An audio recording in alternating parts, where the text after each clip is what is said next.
बधाई हो आपको। हम में अच्छी बात करने वाले लोग, हिंदुस्तान की एकता की बात करने वाला आपको कथावाचक लग रहा है। सवाल का जवाब आ नहीं रहा। आपको ब्रेक लगाने के लिए मैंने शब्द इस्तेमाल किया था जिस पर आजकल आपकी पार्टी बहुत बहुत बोलने लग जाती है। केवल दरी बिछाने वाला मुसलमान इनको चाहिए था, इसलिए तो इनके पार्टी के नेता ने दूसरी पार्टी ज्वाइन कर ली और ये कह दिया कि इन्हें दरी बिछाने वाला मुसलमान चाहिए, बोलने वाला मुसलमान नहीं चाहिए। अब बता दीजिए, रामचरितमानस जलाने वाला कौन? राम मंदिर पे नहीं जाने वाला कौन? राम मंदिर प्राण प्रतिष्ठा को अपमान करने वाला कौन? नहीं, श्यामा प्रसाद मुखर्जी महात्मा गांधी को मारने का काम कर रहे थे तो नेहरू जी ने कैबिनेट में क्यों लिया था? ये क्या बकवास करे जा रहे भाई, मतलब बकवास की भी कोई हद होती है। आपको आरएसएस का पता है ना, डॉक्टर श्यामा प्रसाद मुखर्जी के बारे में पता है, कुछ भी बोल सकते हैं आप, क्योंकि जीतना है चुनाव, आरएसएस को दिखाना है नीचा। नमस्कार, जय हिंद, वंदे मातरम। दोस्तों, स्वागत है आप सभी का हमारी एक नई धमाकेदार डिबेट वीडियो में। दोस्तों, कांग्रेस और सपा ने ये बयान दिया है कि आरएसएस को बैन कर देना चाहिए। आज की डिबेट वीडियो इसी टॉपिक को लेकर होने वाली है। आज की डिबेट वीडियो में बीजेपी प्रवक्ता शहजाद पूनावाला ने सपा प्रवक्ता अनुराग भदौरिया की जमकर धुलाई की। इसके साथ ही आज की वीडियो में न्यूज एंकर नविका जी ने कांग्रेस प्रवक्ता अश्विनी की जमकर धुलाई की, जो की देखने लायक है। वीडियो को लास्ट तक जरूर देखिएगा और अगर आप हमारे चैनल पर नए हैं तो हमें सब्सक्राइब करके सपोर्ट जरूर करें। तो चलिए आज की धमाकेदार डिबेट वीडियो को शुरू करते हैं।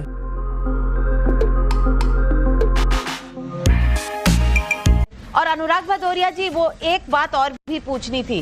वो इमरान मसूद जो है, पहले आपके साथ थे, अब कांग्रेस के साथ हैं, वो कह रहे हैं कि आपको दरी बिछाने वाला मुसलमान चाहिए, बोलने वाला नहीं। एक सवाल आया कि महात्मा गांधी जी को जब गोली लगी थी ना, तो शरीर को भेदती हुई उनकी आत्मा को छलनी कर दिया था। शायद आप भूल गए हैं, शरीर को भेदती हुई उनकी आत्मा को छलनी कर दिया था, वहीं गिर पड़े थे हे राम बोल के। ये शायद भूल गई है भारतीय जनता पार्टी। आरएसएस के अपने नाथुराम गौडसे को बचाने के चक्कर में वो एक ऐसे शब्दों का इस्तेमाल करते हैं जैसे लगता है कि देश समझ नहीं रहा है। दूसरी बात, एक बात आपने बहुत अच्छी बोली, वोट बैंक की नहीं, हम हिंदुस्तान को खुशहाल देखने की राजनीति करते हैं, हिंदुस्तान को एक रखने की राजनीति करते हैं, हिंदुस्तान में जो हिंदू मुस्लिम सिख ईसाई एक साथ रहे, हिंदुस्तान विश्व गुरु बने, इसकी राजनीति करते हैं। हम डिवाइड एंड रूल नहीं करते अंग्रेजों की तरह। यहाँ पे ये फर्क है हम में और दूसरे में।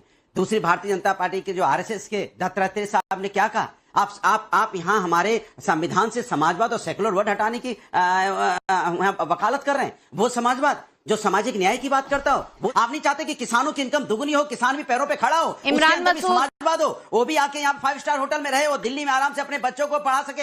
हिंदू मुस्लिम सिख ईसाई सबने इस देश की आजादी में हिस्सा लिया और यहाँ देश को आजाद कराया, और वो शब्द खत्म कर देना चाहते हैं। कमाल का आप देश बनाना चाहते हैं, मतलब आप देश को किस तरफ लेना चाहते हैं? आप इमरान मसूद दरी, भाई साहब आप तो कथावाचक बन रहे हैं। आप लोग देश पर रूल करें, अब आप कथावाचक बन रहे हैं। बधाई हो आपको। हम में अच्छी बात करने वाले लोग, हिंदुस्तान की एकता की बात करने वाला आपको कथावाचक लग रहा है। सवाल का जवाब आ नहीं रहा। आपको ब्रेक लगाने के लिए मैंने शब्द इस्तेमाल किया था जिस पर आजकल आपकी पार्टी बहुत बहुत बोलने लग जाती है।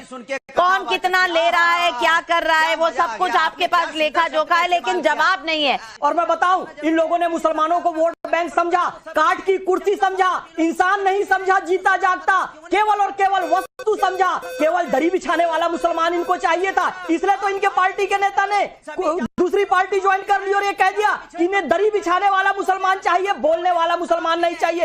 और महात्मा गांधी की ये बात करते हैं, महात्मा गांधी ने अंतिम समय में कहा था हे राम, और धर्मनिरपेक्ष संविधान में महात्मा गांधी की समाधि में जो लिखा हुआ हे राम, उसका अपमान है। याद रखिए, महात्मा गांधी सदा रामराज कहते थे, ना कि समाजवाद कहते थे। महात्मा गांधी सदा कहते थे कि धर्म होना चाहिए राजनीति में, क्योंकि धर्म की परिभाषा धृति क्षमा दमोस्तेयम शौचम इंद्रिय निग्रह धीर विद्या सत्यम अक्रोधो दशकम धर्म लक्षणम। महात्मा गांधी रामराज कहते थे, दैहिक दैविक भौतिक तापा रामराज काहू नहीं व्यापा, सब नर करी परस्पर प्रीति चली सुधर निरत श्रुति नीति।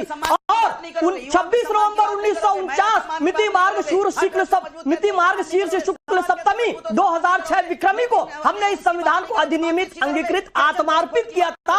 उसमें समाजवाद और धर्मनिरपेक्ष शब्द नहीं था। अनुराग जी बोलते हैं हिंदू मुस्लिम नहीं करते, मुस्लिमों को आतंकवादी जो है उनको छोड़ने का काम इन्होंने क्या हाईकोर्ट ने स्टे लगाया, बोला कल पद्मश्री दोगे क्या? ये यूसीसी की वकालत क्यों नहीं करते? एक साथ होना चाहिए, सबके लिए समान कानून होना चाहिए। फिर उसके बाद उन्होंने बोला कि देखिए, शरीर को भेदते हुए आत्मा को गोली लगी, शरीर को भेदते हुए आत्मा को गोली लगी। अनुराग जी सुन लीजिए ना भाई, आपका एक बार इंजन ऑन होता है, बंद ही नहीं होता आपका इंजन। जब गोली लगी तो राम राम हे राम निकला मुंह से, अब बता दीजिए रामचरितमानस जलाने वाला कौन, राम मंदिर पे नहीं जाने वाला कौन, राम मंदिर प्राण प्रतिष्ठा को अपमान करने वाला कौन? अनुराग भदौरिया जी, जरा राम के नाम पर, अरे रघुकुल रीत सदा चली आई, प्राण जाए पर वचन न जाए, बताइए राम के प्रति क्या है आपकी कर्मठता, बताइए ना। सुन लीजिए, अरे सुन लीजिए ना भाई इमरान मसूद, अनुराग जी प्लीज, मैं बात बताई नहीं। अच्छा श्रीधर का, इन्होंने बिल्कुल सही कहा, गांधी जी की विचारधारा बहुत अच्छी थी और उस विचारधारा को मारने का काम आरएसएस ने किया। एक और तस्वीर देखिए आप नाविका जी,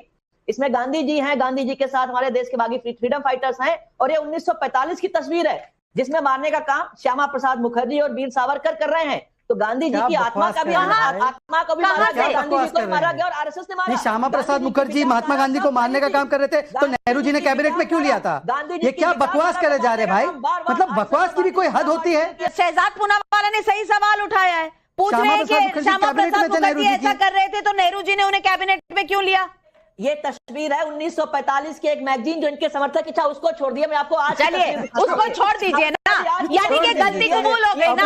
चलिए गलती कबूल हो गई ना, आपको आरएसएस का पता है ना, डॉक्टर श्यामा प्रसाद मुखर्जी के बारे में पता है, कुछ भी बोल सकते हैं आप, क्योंकि जीतना है चुनाव, आरएसएस को दिखाना है नीचा। आरएसएस ने सबसे ज्यादा नुकसान हिंदुओं का किया है और ये लड़ाई आरएसएस के खिलाफ है। ये लड़ाई इस तस्वीर की है, ये लड़ाई सिर्फ और सिर्फ इस तस्वीर की है। इसमें एक आदमी की हत्या हुई है और एक आदमी ने हत्या की है। मैं गर्व से एक आदमी को जिंदाबाद, एक आदमी को अमर रहे और एक आदमी को मुर्दाबाद बोल सकता हूं। क्या भारतीय जनता पार्टी ये काम कर सकती है? इनमें से एक व्यक्ति को चुन ले और उसको मुर्दाबाद बोल दे? नहीं कर पाएगी। जब गांधी जी की हत्या हुई थी, गोडसे ने हत्या की थी और आरएसएस ने मिठाइयां बांटी थी, सेलिब्रेट किया था। जब ये बाबरी मस्जिद डिमोलिशन हुआ, वहां पर आप देखेंगे ये रिपोर्ट थी लिब्राहन कमीशन की, उन्होंने बोला था कि RSS was the chief architect of this. मैं इतना बता दूं कि सरदार पटेल ने चिट्ठी लिखकर नेहरू जी को कहा था 1948 में कि आरएसएस का कोई रोल नहीं है महात्मा गांधी जी की हत्या में। नंबर 1। नंबर 2, 1992 की आप बात कर रहे हैं तो बैन जरूर लगा था, लेकिन नरसिम्हा राव सरकार ने ही बैन हटा दिया था। तो ये दोनों फैक्ट आपकी सरकारों में, आपकी यानी कि कांग्रेस पार्टी की सरकारों में है। देखिए आपने देखा होगा कि पिछले कुछ दिनों में क्या हुआ। एक ने बोला शरिया संविधान के ऊपर कूड़े के दान में डाल देंगे बिल को, दूसरे ने बोला फर्स्ट राइट ऑफ रिसोर्सेज मुसलमानों का होता है, तीसरे ने बोला कि 3 तलाक को मैं अपोज करूंगा, चौथे ने बोला कि शाहबानू को ओवरटर्न करके, सुप्रीम कोर्ट के कानून को ओवरटर्न करके मैं संविधान के ऊपर शरिया लागू कर दूंगा, 5वां यूसीसी का विरोध करता है। तो इस श्रृंखला में कांग्रेस ने अभी एक और जो बोला है कि आरएसएस को बैन लगेंगे। वैसे बजरंग दल पर भी बैन लगाने वाले थे ना कर्नाटका कांग्रेस वाले, क्या हुआ उसका? और मैं पूछना चाहता हूं कि आरएसएस पर प्रतिबंध हटाया गया नेहरू जी और पटेल जी की सरकार के दौरान, तो वो गलत थे। जस्टिस कपूर रिपोर्ट गलत थी, कोर्ट गलत था। अच्छा उसके बाद मुझे बताइए, महात्मा गांधी खुद गए थे आरएसएस के शाखा में वर्धा में, गलत थे।